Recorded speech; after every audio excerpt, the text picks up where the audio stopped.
Thank you, sir. Your answer, please. Okay. Well, thank you so much, Tumelo. Good morning, and to yourselves and to all your viewers. Indeed, Tumelo, the department is aware of the issues that are raised by the community of Mount Frere in the Alfred Nzo District. Indeed, we have had some delays on the delivery of books to schools in the entire province. And in fact, we have communicated with all our schools, with all the stakeholders, that there were going to be those delays because of some of the challenges that were beyond the control of the department that have actually led to those delays. However, we have started to deliver books in schools. And in fact, in the area where this action is actually taking place, I am happy to report that by Wednesday of last week, half of that district, which is the Mbizana area, have received all their deliveries in all their schools by Wednesday of last week.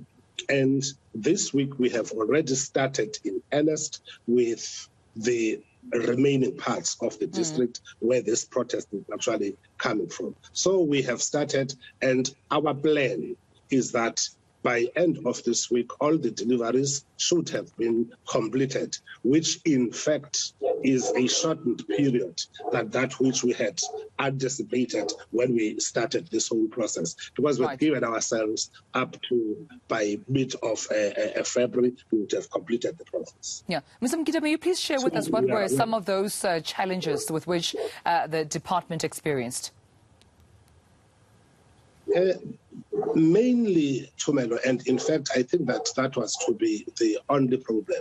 The challenges were around the resources budget in the department, because we did not have enough budget to buy books this time around, having suffered, of course, serious budgetary cuts earlier in the year, which were actually imposed in all the government departments as a result of COVID-19 in some cases. So we had that situation where we did not have enough resources to buy books, until we had to wait for a process where, assisted by our provincial treasury, only it was in mid-December of 2021 that funds were actually found. So the processes could only then start in January of ensuring that we are able to procure books. So basically, it was issues around budget.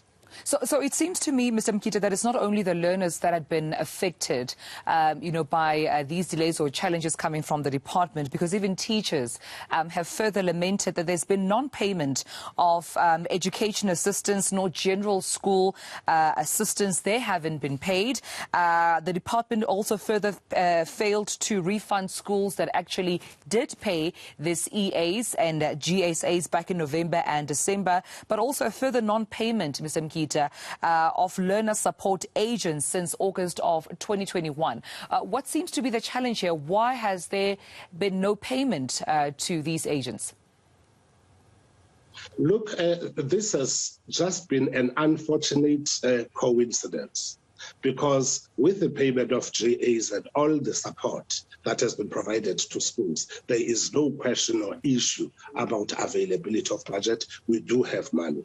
And in fact, we started processing all these payments in December in the department. But unfortunately, we were confronted with a systems glitch where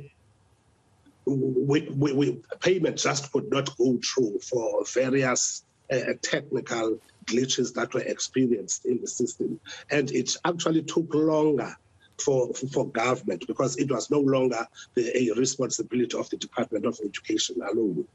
Our provincial treasury had to come on board. Our national treasury had to come on board in order to fix the problem that we had actually encountered. And unfortunately, it took longer than we had actually anticipated. But I must indeed assure all the EAs that the department is sorting out the problem. We have started paying in every payment run. We make sure that there are EAs that are receiving their monies. So, but then going forward, we are sorting the problem, and that we're even changing the payment system, because we're using a system where we're transferring monies to schools so that schools and SGBs will take responsibility of processing the payments of the EAs. But now we are actually changing that system altogether, where payment as from February is going to be done directly to the EAs. All right. So before I let you go then, Mr. Mtyida, because we're running out of time, I need to bring this to your attention as well. The failure by the Department of Basic Education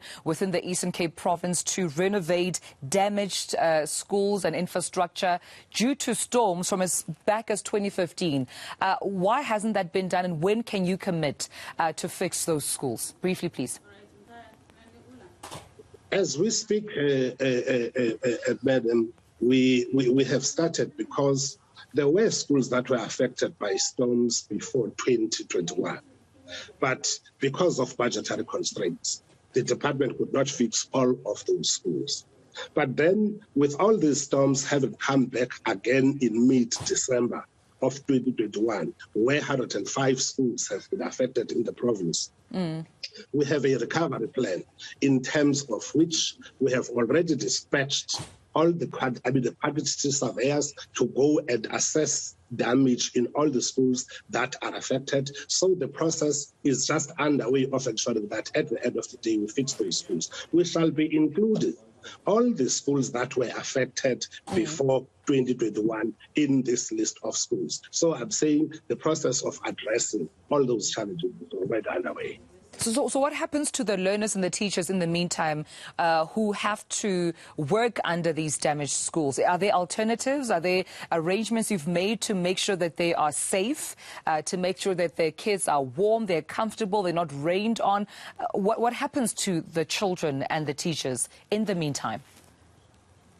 Working with communities, the various SGBs, the principals of schools, we have had to find some innovative measures of ensuring that teaching and learning is not affected as a result of the storms. So communities have made available some facilities like their community hall, like their churches, and in some cases they have even borrowed schools, some houses where learning should actually be taking place in cases where the storms have so affected schools that they are not in any condition where they would be habitable. But which is why we are also expediting the process of ensuring that we actually attend to those schools. But otherwise, teaching and learning is actually continuing in the province.